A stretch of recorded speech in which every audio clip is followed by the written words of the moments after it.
को नहीं जानते। मैं ये नहीं कह रहा हूं कि आप क्या चढ़ा रहे हैं क्या नहीं चढ़ा रहे, वो विषय नहीं है मेरा। उसके लिए तो मैंने कल माफी मांग ली सबसे, मेरा विषय नहीं है वो।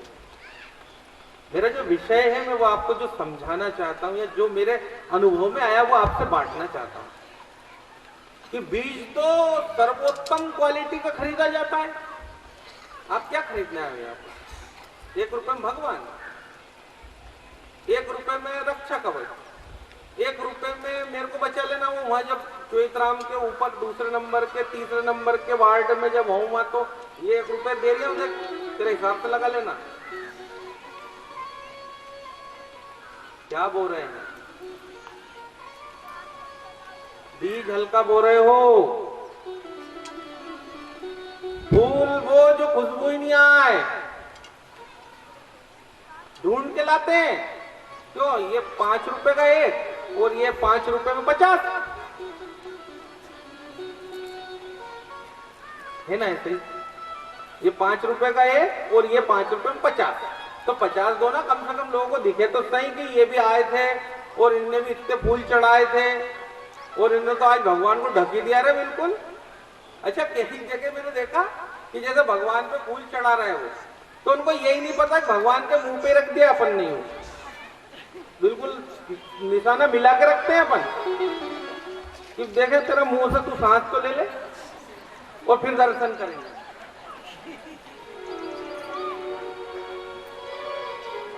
भाव नहीं है, भाव नहीं है। बहुत बड़ी बात सोच के आए थे आज तो पंडित जी देखें बिल्कुल जन्म में ऐसे कर देंगे। भाव कहाँ है जो कन्हैया जाएगा?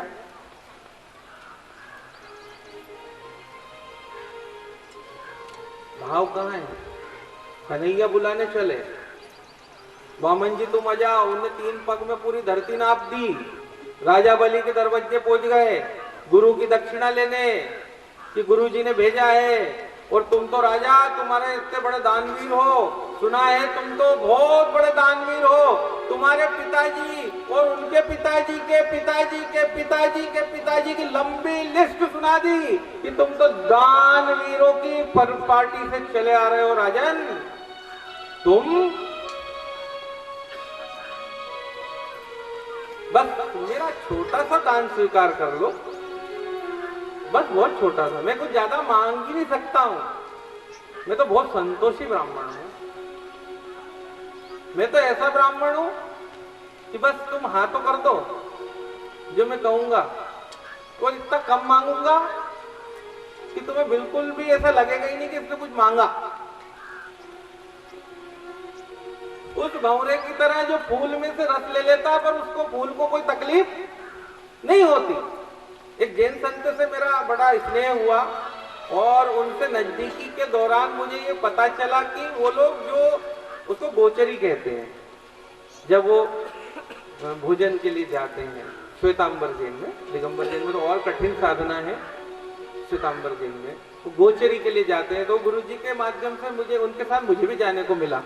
तो मैंने देखा कि उन्होंने एक थोड़ी सी रोटी ली, इतनी सी थोड़ी सी, और जरा सी कुछ सब्जी ली, फिर कुछ जरा सा इतना सा बस, और 3 साधुओं का इंतजाम था वो। जैसे कल एक किस्सा सुनाया था ना छोटा वाला, वही रोटी आ गई याद। तो वो संत इतना सा ले रहे थे, तो उस समय तो कुछ कहना या बोलना तो उचित था ही नहीं, जिज्ञासु तो अपन थे ही। वहां से आगे बढ़े, फिर एक और घर गए, वहां पर उन्होंने भी कुछ ऐसे ही थोड़ा थोड़ा सा लिया, और 2 या 3 घर अधिकतम बस, और उन्होंने वो ऐसा थोड़ा थोड़ा लिया। थोड़ा सा ज्यादा जिज्ञासा प्रकट कर दी थी और उनकी असीम कृपा मेरे ऊपर हो गई थी कि उन्होंने मुझे इतना अंदर तक घुसने का मौका दिया कि मैं उनसे बहुत ज्यादा प्रश्न कर बैठा। मैंने पूछा कि गुरुदेव ये आप इतना सा लाए, इसमें क्या होगा? अपन तो पंडित आदमी ना, खाने के मामले में मतलब आप जानते हो, उसमें हम क्या बताएं आपको, पंडित आदमी तो पंडित। और जैन संत, अब उन्होंने वो मुझे बोला, जो बात उन्होंने बोली वो बड़ी अच्छी थी। बोले बेटा इसे गोचरी कहते हैं, गोचरी।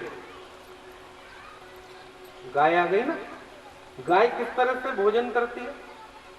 ऊपर ऊपर से थोड़ी थोड़ी घास खा के आगे बढ़ती जाती है, थोड़ी थोड़ी खाती है ना? ऐसा नहीं तो फाड़ देती है पूरा, वो ऐसा नहीं होता ना, थोड़ी थोड़ी खा के आगे बढ़ जाती है थोड़ी थोड़ी, तो मैदान हरा हो जाता है। जैसे किसी को अपना मैदान ठीक करना था तो गाय छुड़वा देते हैं चार से कि वो लेवल में आ जाएगा, है ना? और उस सन्यासी ने ये कहा, साधु महाराज ने ये कहा कि भैया उस गृहस्थ को हमारे निमित्त कोई परिश्रम न करना पड़े कि आज तो महाराज आएंगे तो फिर ये रोटी बना लो, फिर ये पकवान बना लो, फिर क्यों गुलाब जामुन तो बना लो रे, पंडित जी बनाएंगे। वो खीर तो उनको बहुत पसंद है, खीर तो बनाना ही पड़ेगी। यानी हमारे आने से आपके जो दैनिक कार्य है उसमें कोई अतिश्रम न करना पड़े, ऐसा उनका मत था। और उन्होंने कहा कि जिस तरह से गाय गोचर करती है, गाय घास खाती है, बस हम भी उतना ही परिश्रम करते हैं, उतना ही किसी के यहाँ जाते हैं। और भंवरा पुष्प से मकरंद ले लेता है, शहद ले लेता है, पर उस फूल की बनावट में, सुगंध में, उसकी आकृति में, प्रतिकृति में कोई अंतर आता है क्या? वैसा का वैसे ही दिखता है। अपन बता ही नहीं सकते कि अभी इससे भंवरा गया कि नहीं गया, है ना? तो राजा बलि के द्वार पर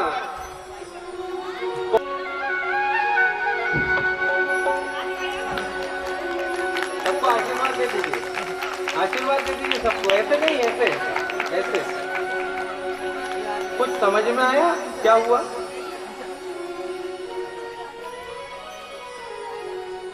तेरे द्वार खड़ा में भगवान जोली भगत भर दे जोली, तेरे द्वार खड़ा भगवान भगत भर दे जोली, भगत भर दे जोली।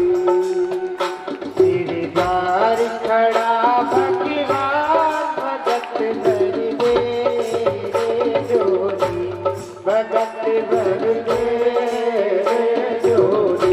वामन देव आ गए। तेरा होगा बड़ा एहसान, चुप चुप रहेगी तेरी शान, भगत भर दे।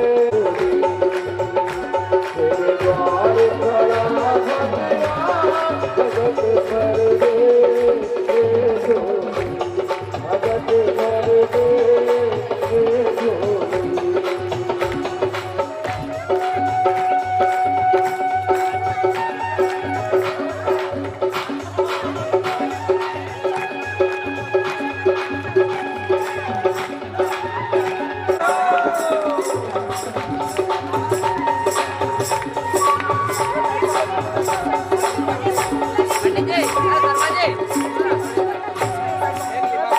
वो डोली उठी सारी धरती देखे, डोला जगती सारा।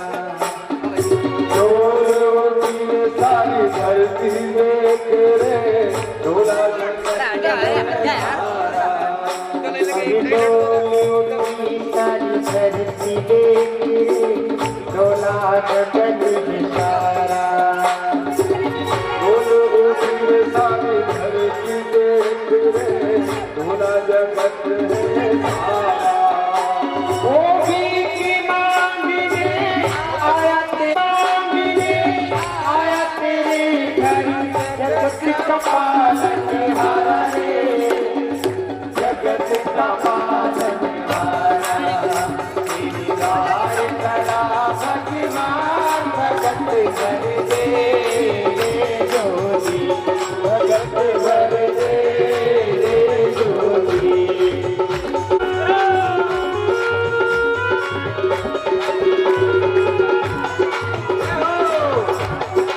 ताली जोर से बजाइएगा।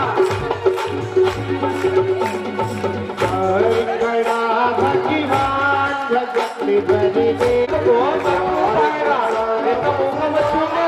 भगत भर जो दे देगा वो पाएगा।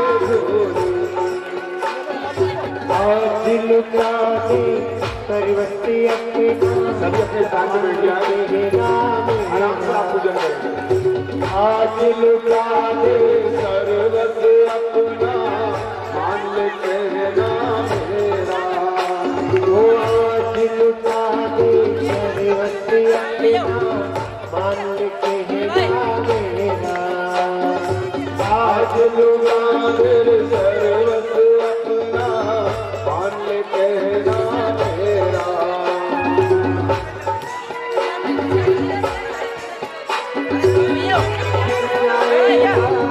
पद में तेरा जन्म जन्म का फेरा रे, जन्म जन्म का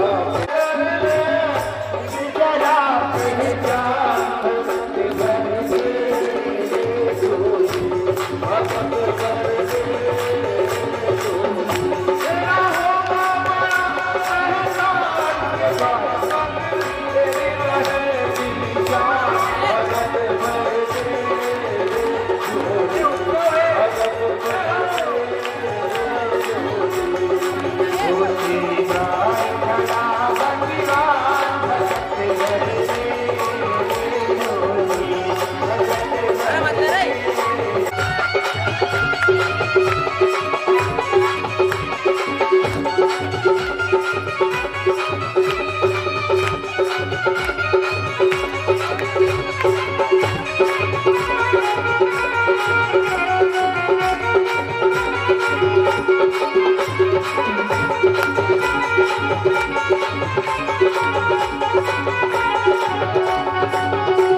नाम है वो चहु दिशाओं में फैला हुआ है। तुम तो बड़े दानी हो भाई, थोड़ी प्रशंसा कर दी। आपकी थोड़ी प्रशंसा करते थे तो आप भी थोड़ा सा ज्यादा होता है। राजा बलि ने कहा, अरे आइए आइए आइए, कोई तेजस्वी ब्राह्मण है, कोई बटुक है, कोई ऐसा है जो बहुत ऊर्जावान है, उसके चेहरे का तेज बता रहा है कि ये तो बस कुछ है, कुछ ऐसा ज्ञानी है जिसका आकर्षण मुझे उसकी ओर खींचे जा रहा है। और राजा बलि ने जैसे ही वामन देव को कहा आइए आइए आइए, और अपनी रानी संध्यावली बुलाया कि पाद प्रक्षालन करो। कोई बटुक आए हैं, बड़े विद्वान से लगते हैं, कोई पुण्य प्रतापी है, कोई ऐसे है कि जो बस देखे नहीं। कहा मांगिए कुछ, जो आपकी इच्छा हो मांगिए, जो भी कहेंगे हम पूरा करेंगे। आप तो मांग लीजिए, बस हमारी इच्छा है आपको भी कुछ देने की। हम रोज देते हैं, सबको देते हैं, जो आता हम उसको देते हैं, पर आज तो हम आपको भी बहुत कुछ देना चाहते हैं। आप तो बस मांग लो। प्रभु कहते हैं कि हम तो संतोषी ब्राह्मण हैं, हमें तो बस कुछ ज्यादा नहीं चाहिए। आप जल्दी मत करो देने में राजा, जल्दी मत करो, हम संतोषी हैं, कुछ भी नहीं चाहिए। बस हमारे पैर से 3 पग धरती दे दो, 3 पग, बस ज्यादा नहीं। हम तो बहुत ही मतलब लिमिटेड हमारा काम हो जाता है। राजा बोले बच्चा छोटा है, समझता नहीं है, कल से शादी ब्याह होगा तो पत्नी को क्या खिलाएगा, और 3 पैर धरती में कौन सा नवाया कर लेगा, कैसे क्या करेगा, पंडित जी का बच्चा है। वो राजा बलि था, देने में माहिर था, जो हजारों हजार गाय दान करता था, उसके 3 पग भूमि का क्या पैमाना। पर वामन देव तो बस दृढ़ निश्चय थे कि हम तो बिल्कुल ज्यादा ले ही नहीं सकते, आप तो बस संकल्प कर दो। जो पहले दिन संकल्प की बात आई थी वो यहाँ वापस जुड़ रही है।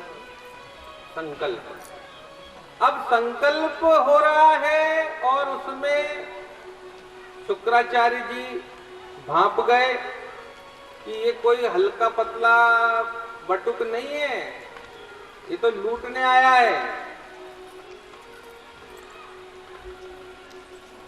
गुरु को चिंता होती है शिष्यों की, जो भी गुरु हैं अपने अपने शिष्य के, वो चिंता होती है अरे वो कहीं परेशान तो नहीं है। तो उसको कई बार बोलते हैं अरे ऐसा मत कर, वैसा मत कर, ये मत कर, वो मत कर, कहते हैं ना सब। तब जाकर शुक्राचार्य जी की मानने से तो मना कर दिया बलि ने। कहा कि राजन, ये कोई बटुक या बालक नहीं है, ये तो इस पृथ्वी, इस अंतरिक्ष, इस पूरे ब्रह्मांड का नायक श्री हरि नारायण है, जो तेरा पूरा वैभव लेने आया है, मांगने आया है। ये तो बस ऐसे ही कह रहा है कि 3 पग में धरती ना, 3 पग दे दे, ये तेरा पूरा साम्राज्य ले लेगा। संकल्प मत कर देना, वरना बाद में पछताएगा, फिर हमारे पास मत आना। गुरु कहते ना ऐसा, देख या तो इस हिसाब से कर ले, और फिर तेरी समझ में नहीं आती, जैसा दिखे वैसा कर, फिर हमारे पास मत आना। कहा, समझाया, पर जिसपे मोहिनी उसकी हो जाए वो किसी दूसरे की माने क्या? जिसकी लग गई भगवान से तो बस फिर भले ही कोई कुछ भी कहता रहे, अपने घर वाले के कि वहां अपने को ज्यादा नहीं देना है, वो तो ऐसे ही है, फालतू सब मतलब अपने को नहीं करना है।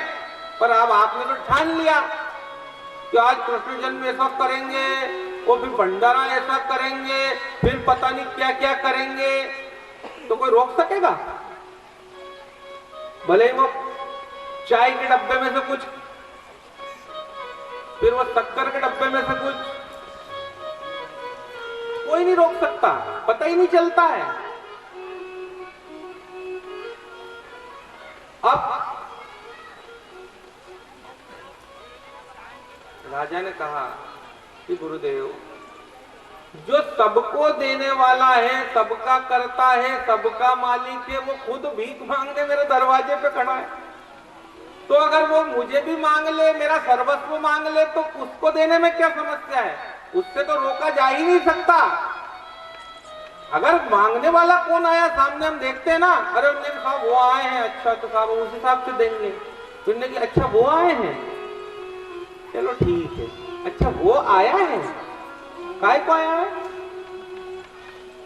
वो आए हैं, वो आए हैं और वो आया है। अब मांगने जब अखिल ब्रह्मांड का नायक आया हो, तो किसकी ताकत जो रुक जाए? राजा ने कहा, प्रभु एक बार और अनुनय विनय है, मान लो, थोड़ा बढ़ा लो आपका दायरा इसका। अभी मैंने संकल्प नहीं किया है, मैंने अभी जल हाथ में नहीं लिया है, अभी भी आप बढ़ा सकते हो।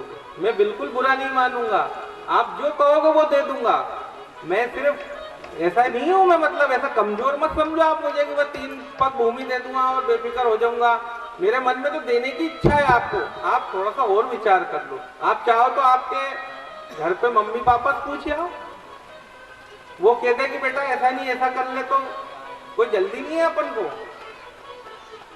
अब भगवान तो भगवान थे, दृढ़ थे, बस भैया राजन देना हो तो दे दो, नहीं तो हम जा रहे हैं, तुम्हारे बस की अगर हो तो ठीक है, और नहीं तो ये चले हम।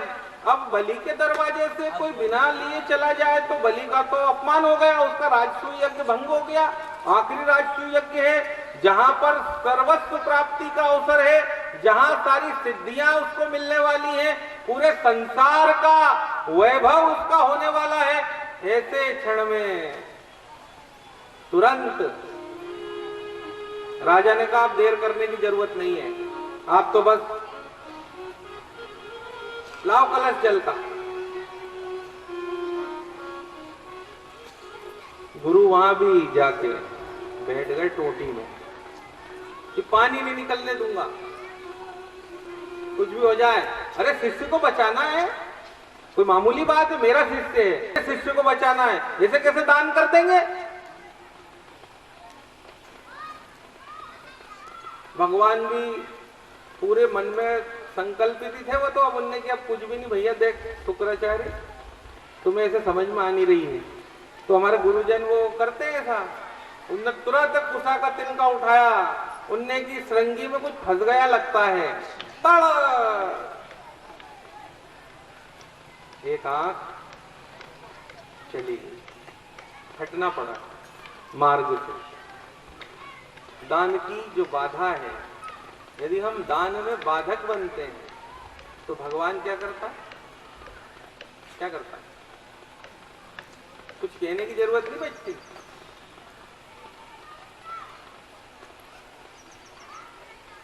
दान का महत्व है। इस कथा का मूल सार ये है कि तुम्हें वो सिखाना चाहता है कि यदि भगवान के मार्ग में तुम सही तरीके से चलते हो तो भगवान मिल जाते हैं, और भगवान की राह में तुम बाधा बनते हो, भगवान के कार्य में कृपण बनते हो, पीछे हटते हो, तो